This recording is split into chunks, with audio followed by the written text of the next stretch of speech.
Shalom, Salam Alaikum, Talofa Lava, Namaste, Kia ora, greetings to all of you. Today we remember the Holocaust. We remember all those who suffered, all those who perished. We remember millions of Jews. We remember Romanies, Gypsies. We remember disabled people. We remember Freemasons. We remember Jehovah's Witnesses. We remember gay men and women. We remember socialists. We remember communists. We remember them all. And so it's a day of existential sadness, but it's also a day of liberation. We celebrate today the liberation of the Auschwitz death camp. We celebrate today the extraordinary Holocaust survivors, some of whom came to Aotearoa and who enriched our country.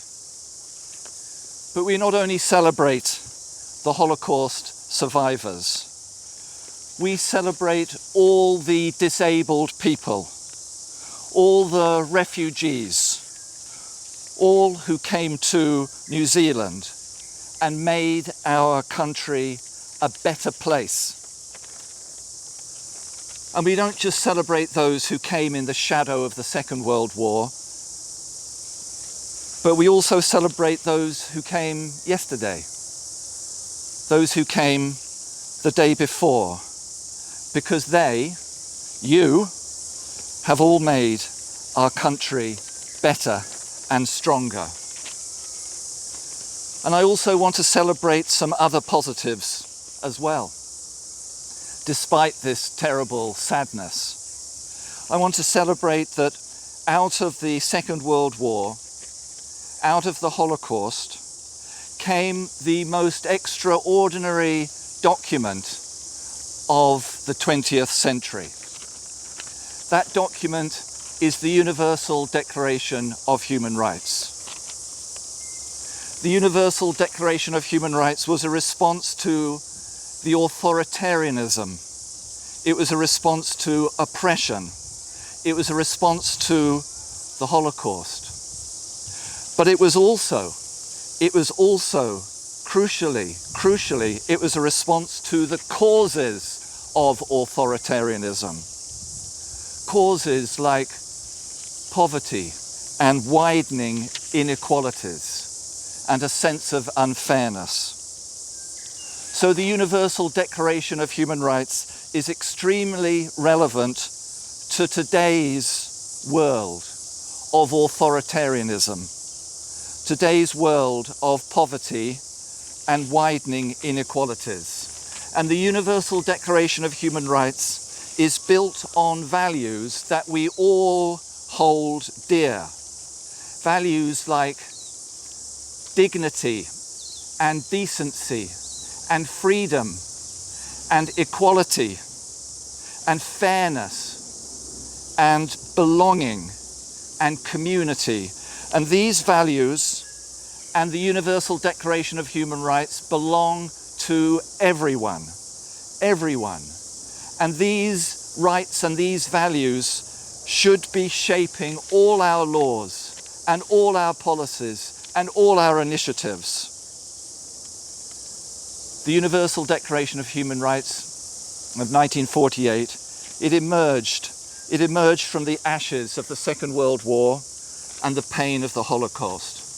And the Human Rights Commission, we do what we can, and today we celebrate the Universal Declaration of Human Rights. We do all we can to secure those human rights for everyone, north and south, urban and rural, rich and poor, whatever your colour, whatever your creed, whatever your gender, whatever your sexuality, whatever your background, the human rights are for everyone.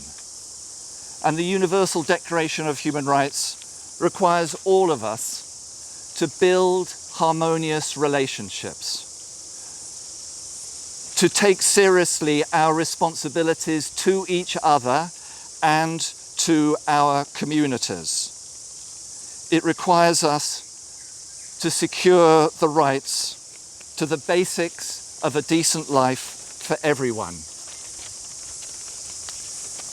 You, of all people, know what a terrible day the 15th of March 2019 was. But out of it has come a determination to do better. And the Royal Commission report on the Christchurch massacre, the report that was published just a few weeks ago, this important Royal Commission report points the way forward. It points the way forward for a more inclusive society. A society grounded on te tiriti, a society respectful of human rights for all. And whatever we do,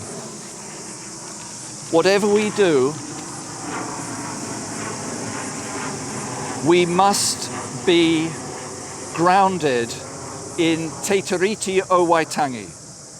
Te tiriti and the Universal Declaration of Human Rights have much in common.